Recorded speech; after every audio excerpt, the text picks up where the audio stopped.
और पिछले एपिसोड में आपने देखा गोल्डन ईपू रेड क्रिमिनल को किडनैप करके आडम को कॉल लगवाता है और उसे गांव के बाहर बुलाता है। अब आगे वही। अच्छा ईपू, तो तू अभी जिंदा है और तू भेष बदल के आया है। साला तू बच कैसे गया? बाबू मोसाई बुद्धू समझा है क्या? तूने जिसे मारा वो मेरा डुप्लीकेट था। ठीक है ईपू, मैंने भी तावड़े को जिंदा छोड़ दिया था, तो अब तू भी रेड क्रिमिनल को जाने दे। तेरी दुश्मनी मेरे से है। नहीं छोड़ूंगा बाबू मोसाई, मेरी मर्जी। तूने मेरे डुप्लीकेट को जिस कुर्सी पे मारा था, मैं तेरे लिए वही कुर्सी लाया हूँ और मैं भी तुझे वैसे ही मारूंगा जैसे तूने मेरे डुप्लीकेट को मारा था, तो भी मेरे मन को शांति मिलेगी। ठीक है, अगर तुम चाहते हो कि तुम्हारी ये इच्छा पूरी हो तो क्रिमिनल को छोड़ दो। बाबू मोसाई नहीं छोड़ा तो क्या कर लेगा? तो तुम्हारी ख्वाहिश कभी पूरी नहीं होगी, क्योंकि सामने से ट्रेन आ रही है। और अगर तुमने रेड क्रिमिनल को नहीं छोड़ा तो मैं यहाँ से नहीं हिलूंगा और सामने से ट्रेन आ रही है, वो मुझे उड़ा देगी। बाबू मोसाई छोड़ दो रेड क्रिमिनल को, वरना ये मेरी ख्वाहिश पूरी नहीं होने देगा। मैं डाकू को अपने हाथों से मारना चाहता हूँ। सरकार शुक्रिया, आपका ये एहसान मैं कभी नहीं भूलूंगा। आपकी बहुत बड़ी मूर्ति बनवाऊंगा क्लॉक टावर पे। डाकू आडम, ट्रेन नजदीक पहुँच गई है, पीछे हट जा।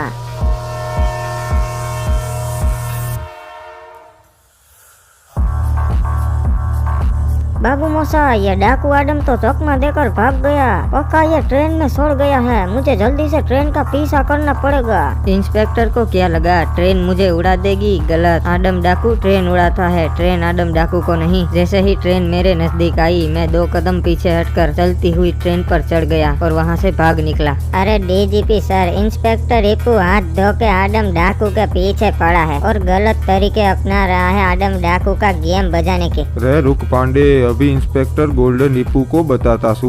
आडम डाकू कहाँ तक भागेगा? ये लो, मैं रेलवे स्टेशन पे आ गया। जितनी भी ट्रेन यहाँ से निकलेगी उन सभी की बराबरी से चेकिंग की जाएगी। आज तो तू नहीं बचेगा। और 1 सेकंड, ये अभी कौन कॉल कर रहा है? आप बोलिए डीजीपी साहब। रे ईपू, ये गलत तरीके से आडम डाकू को पकड़ना बंद कर दे। नहीं डीजीपी साहब, उसने जिस तरीके से मुझे फंसाया था, मैं भी उसी तरीके से उसे फंसा रहा हूँ। रे तो फिर ईपू, पुलिस में और डाकू में फर्क क्या रह जाएगा? चल अब उसे छोड़ दे और थाने वापस आ जा, ये हमारा ऑर्डर से। आडम डाकू, इस बार तो तू डीजीपी साहब की वजह से बच गया, पर अगली बार नहीं बचेगा। ओए शेख साहब, बताइए मैं आपकी कैसे मदद कर सकता हूँ? अरे भाईजान, आदमपुर का एक ऑफिसर हमारे दोस्त के रास्ते का कांटा बन रहा है, तो वहाँ का डीजीपी तुम्हारी दोस्त होती तो उसे बोलकर उस ऑफिसर का ट्रांसफर कहीं और करवा दो। और ठीक है शेख साहब, आपका काम हो जाएगा। रे बोलिए बोलिए सेठी साहेब, हमको कैसे याद कियो? और डीजीपी साहब, आपका एक ऑफिसर बहुत येड़ा है, उसका ट्रांसफर करवा दो येड़ापुर में। रे आप गोल्डन हिपहॉप की बात कर रही हो सोके? और यहाँ वही ओए जो विधायक आडम डाकू के पीछे पड़ा है। ओए सेठी साहब, वो तो मुश्किल से है भाई, उसका ट्रांसफर मैं ना कर सकूंगा। और उसकी पहचान सीएम तक है। अच्छा होगा अगर सीएम को इस मैटर में ना आना पड़े। अच्छा ये बात से, तो सीएम को बोलकर उसके ट्रांसफर पेपर्स भिजवा दो। और ठीक है डीजीपी, शाम तक आपको सीएम का कॉल और ट्रांसफर पेपर्स भी मिल जाएंगे। ठीक है, रखता हूँ।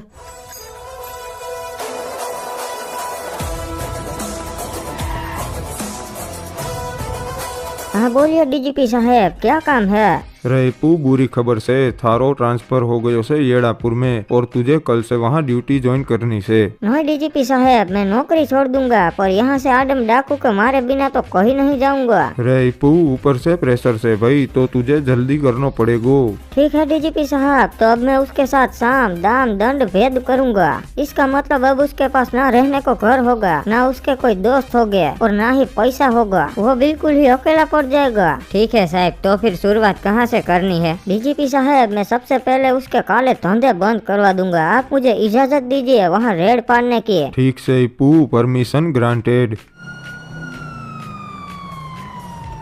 पुलिस आ गई है नुबड़ो, कोई अपनी जगह से न हिलेगा, रेड पड़ी है। अरे इंस्पेक्टर साहब, गैरेज में क्या रेड पाड़ रहे हो? यहाँ आपको क्या मिलेगा? वो मैं खबर मिली है कि यहाँ बंदूकों और कटों का व्यापार हो रहा है। और 1 सेकंड, तू तो बता रहा था कि ये गैरेज है, तो फिर ये बंदूकें यहाँ क्या कर रही है? अरे ब्लू क्रिमिनल, फंस गए, अब कुछ करना पड़ेगा। अरे साहब, वो गन्स मेरी है, मैंने छुपा के रखी थी यहाँ, और इन सबको पता भी नहीं था, तो मुझे अरेस्ट कर लीजिए, ये सब तो बेगुनाह है। वह रेड क्रिमिनल, तेरे आदमी लोग तो वफादार है और मैं इसे अरेस्ट कर लेता हूँ और इस गैरेज पे सील लग जाएगा, मतलब के ताला बंद। अरे ये इंस्पेक्टर अब क्या चाहता है? हमारे धंधे की बंद करवा रहा है। चल बेटा अब बता कि आदम के कहाँ कहाँ और कितने काले धंधे हैं, मुझे सबकी डिटेल्स चाहिए, समझा। अरे साहेब हम बता रही है हमारे सरकार के कौनो काले धंधे नहीं है, वो बंदूकें तो हमारी थी। अरे बेटा बुद्धू समझा है क्या, मुझे पता है कि तूने ये इंजाम क्यों अपने सर लिया, ताकि तू रेड क्रिमिनल को अरेस्ट होने से बचा सके। अरे साहब मैं बता रहा हूँ ये ऐसे मुंह नहीं खोलेगा, एक काम करो इसकी जुबान निकाल लो। सही कहा तावड़े, इसकी जुबान निकाल लेता हूँ।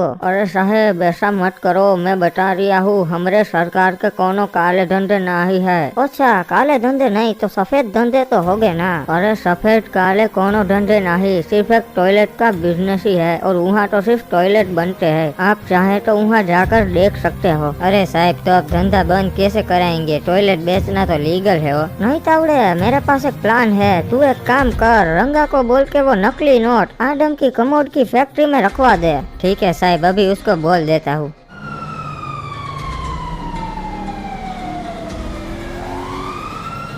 अरे ये पुलिस वाले हमारी फैक्ट्री पे क्यों आए हैं? लगता है शायद कमोड लेने आए हैं। चलो कोई अपनी जगह से नहीं हिलना, पुलिस वालों की रेड पड़ी है। अरे सर लगता है आप गलत जगह आ गए, ये तो कमोड की फैक्ट्री है, यहाँ कोई गलत काम नहीं होता। अच्छा तो फिर हम शायद गलत जगह आ गए होंगे। हाँ ठीक है चलो हम चलते हैं। और एक सेकंड ये क्या है, साला कमोड के साथ नकली नोट भी बनाते हो तुम, इसका मतलब हमें सही इंफॉर्मेशन मिली थी। नुबलो चलो तुम सब लोग थाने। अरे सर सच में हम लोग नकली नोट नहीं बनाते, पर पता नहीं वो वहाँ कहाँ से आ गए। अच्छा बाबू मोसाई तो जेल के दरवाजे खुले हैं, तुम लोग जा सकते हो। अरे नहीं भाई लोग, कोई जेल से बाहर नहीं जाना, ये ससुरा गोली मार देगा। हाँ सही कहा, इसने हैकर के साथ भी वही किया था। यू चालाक ब्रो, वेरी चालाक। लगता है तुम लोग मेरी जासूसी करते हो। इंस्पेक्टर मैं मेरे सारे भाइयों की बेल के लिए आया हूँ, ये देखो मेरे 60 वकील है, उनके पास सारे कागजात है। बाबू मोसाई इतनी जल्दी जमानत भी करवा लिए। हाँ इंस्पेक्टर, क्योंकि शहर का सबसे टॉप लॉयर मेरा दोस्त है। नमस्कार इंस्पेक्टर साहब, मेरे सारे क्लाइंट्स के बेल पेपर इस बैग में है, आप चेक कर लीजिए और इन्हें तुरंत ही लॉकअप से रिहा कर दीजिए। ठीक है वकील साहब छोड़ देता हूँ, पर अब बाहर जाके करेंगे क्या, मैंने इनके सारे धंधे तो बंद करवा दिए है। थैंक यू इंस्पेक्टर हमारे साथ कोऑपरेट करने के लिए, and mind your own business. चलो भाई लोग अब हम चढ़ते हैं। देखा ना तावड़े तूने, हमने कितनी मुश्किल से इन्हें पकड़ा था, साले 2 मिनट में रिहा हो गए। हाँ साहब मुझे आज समझ में आया कि क्यों आप हैकर को जेल में ही मार देते हो। भाई लोग जेल में कोई तकलीफ तो नहीं हुई ना? अरे नहीं हमें तो नहीं हुई, पर सिर्फ ब्लू क्रिमिनल को पीटा था। अरे भैंस की आँख, ये तो सरकार है, ये यहाँ क्या कर रहे हैं? अरे नहीं ये तो कौन फटीचर आदमी लग रहा है, हमारे सरकार नहीं है। अरे ये मैं ही हूँ तुम्हारा सरकार आदम डाकू, मैंने सब मोह माया छोड़ दी है, मैं अब से यहीं रहने वाला हूँ। हाँ सरकार, वैसे भी हमारे पास अब कुछ बचा भी नहीं, हम कंगाल हो गए हैं। इंस्पेक्टर इपू ने हमारे सारे धंधे बंद करवा दिए। हाँ क्रिमिनल, हम हमारे पुराने पापों के फल भुगत रहे हैं, अच्छा किया उन्होंने। वैसे भी मेरे जैसे डाकू के साथ तो ऐसा ही होना था। सरकार ऐसा मत कहिए, हम फिर से सब ठीक कर लेंगे। नहीं क्रिमिनल, मैंने इन गांव वालों के साथ भी गलत किया है, तो सबसे पहले तो मैं उनकी मदद करना चाहता हूँ। एक काम कर, मैंने जो वो आखिरी ट्रक छुपा के रखा है ना जिसमें गोल्ड और पैसा है, वो लेकर आ, मैं वो सारा गोल्ड और पैसा इन गाँव वालों में बांट दूंगा। अरे सरकार अगर वो भी हमने दे दिया तो फिर तो हमारे पास फूटी कौड़ी भी नहीं बचेगी। अरे क्रिमिनल, हम करेंगे भी क्या उन पैसों का, इससे अच्छा है हम जरूरतमंदों को दे देते हैं। मेरा मन तो बिल्कुल भी नहीं है कि गांव वालों को ये पैसे दे दूं, पर अब सरकार ने बोला है तो मुझे दिल पे पत्थर रख के ये ट्रक बाहर निकालना ही पड़ेगा। हमारे पास जो भी था वो तो हमने खो दिया, पर अब ये आखिरी ट्रक है वो भी खो देंगे। हाँ भैया जी बोलिए, हमको यहाँ काहे बुलाए? गाँव वालों, सबसे पहले तो मैं आपसे हाथ जोड़कर दिल से माफी मांगना चाहता हूँ। मैंने आपके साथ बहुत गलत किया है, इसीलिए बदले में मैं आप सबको मेरी तरफ से एक छोटी सी भेंट देना चाहता हूँ। प्लीज इसे स्वीकार कीजिए और मुझे मेरी पुरानी गलतियों के लिए माफ कर दीजिए। अरे इतना सारा सोना ये तो भैया जी हम ना ही रख सकते। नहीं, अगर आपने ये भेंट स्वीकार नहीं की तो मैं ये समझूंगा कि आपने मुझे माफ नहीं किया। भैया जी अगर आपने ये हमें दे दिया तो आप क्या करेंगे? अरे मुझे जीने के लिए धन दौलत की जरूरत नहीं, आप लोगों का प्यार ही काफी है। अरे भैया जी हम बता रहे हैं, आपका दिल बहुत बड़ा है, प्लीज हमें माफ करने का बोलकर शर्मिंदा मत कीजिए। अरे ये तो आप गांव वालों का बड़प्पन है, और मैं अपनी बाकी की जिंदगी आप गांव वालों की सेवा में ही गुजारना चाहता हूँ। मैं आदमपुर में पक्की सड़कें, स्कूल और अस्पताल सब बनवाऊंगा। अरे भैया जी ये तो हम गांव वालों का सौभाग्य है कि आप जैसे सरकार हमें मिले।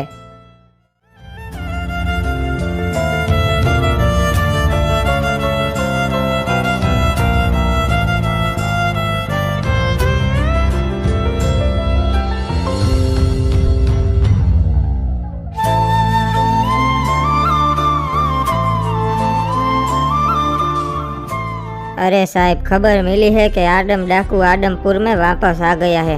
अरे वाह बाबू मोसाई, तब तो अभी जाता हूँ उस नुबड़े को पकड़ने।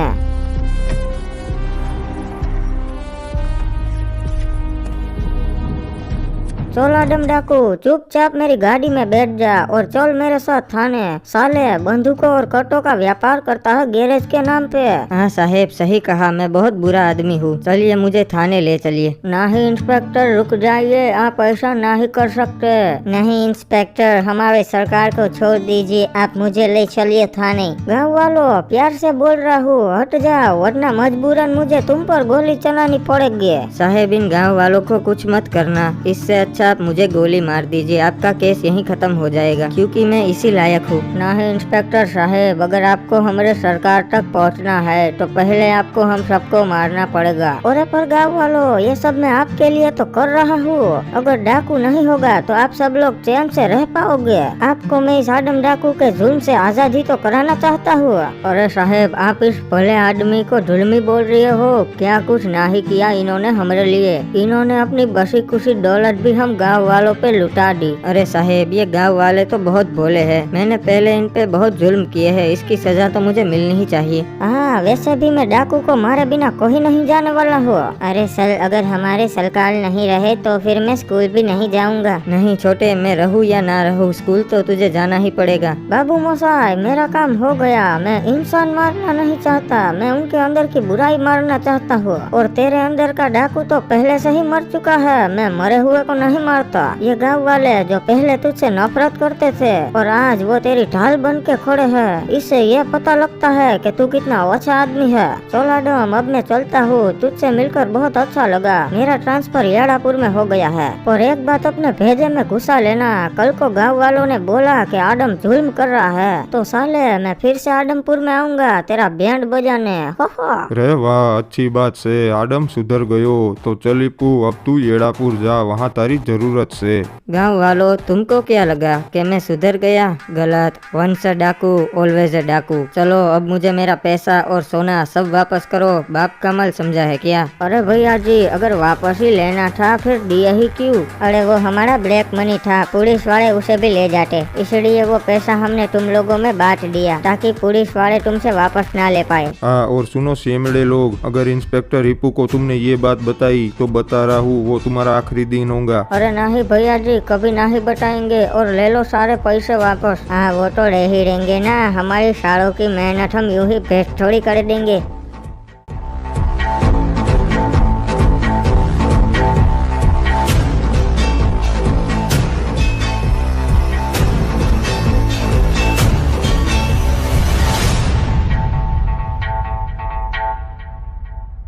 So guys, that's it for the video. अगर वीडियो अच्छा लगा हो तो लाइक करो और चैनल पे नए हो तो सब्सक्राइब करो। यहाँ पर हमारे डाकू आडम की पहली सीजन खत्म हो गई है और दूसरी सीजन 1 मिलियन सब्सक्राइबर्स कंप्लीट होने के बाद आएगी। तो क्या कर रहे हो यार, तब तक पहली सीजन अपने दोस्तों को शेयर कर दो। और डाकू, तेरे को मना किया था फिर भी तूने जुल्म किया ना, अगली सीजन में देख लूंगा तेरे को।